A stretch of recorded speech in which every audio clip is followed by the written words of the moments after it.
Witnessing an adult manage a range of emotional states in healthy ways is a critical part of childhood, but it is very different than being made to feel responsible for your parents' feelings. Because many of us didn't have grown-ups who were helping us learn how to manage our own range of emotional states when we were little, when push comes to shove with the kids, we might fall back on old language patterns that make the other person responsible for how we're feeling. So saying something like, "It makes me so mad when you fight," put your feelings onto the child. Children are deeply attuned to what their parents' emotional state is and often reference their parents in order to know how to feel in any given moment. That's the process of co-regulation. And so when you put the child in a place where their actions are the trigger for your feeling, what you're doing is making them responsible for how you feel. And now you might have them enter into a state where they're like trying to adjust themselves in order to manage your feelings. Instead, we're trying to shift our language patterns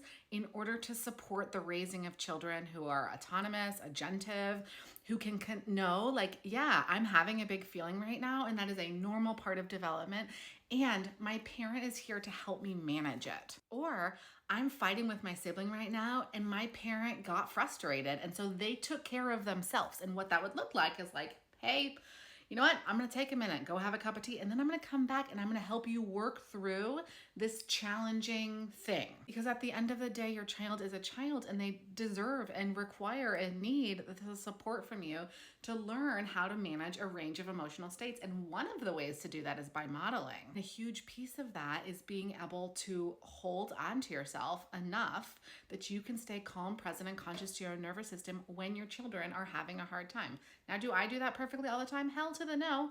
I wish I did it more perfectly much more of the time, but I also have to have grace for myself that no one does that perfectly. Learning how to manage this stuff is a lifelong practice, guys. I can only hope that when I become frustrated, I can model to my children what I want them to be able to do, which is to come into relationship with me in ways that feel good and safe. So you get frustrated, you know what? I can help you work it out. I get frustrated, I'm gonna take care of myself. I'm gonna have a cup of tea, do some yoga, whatever it is you do. I hope that makes sense.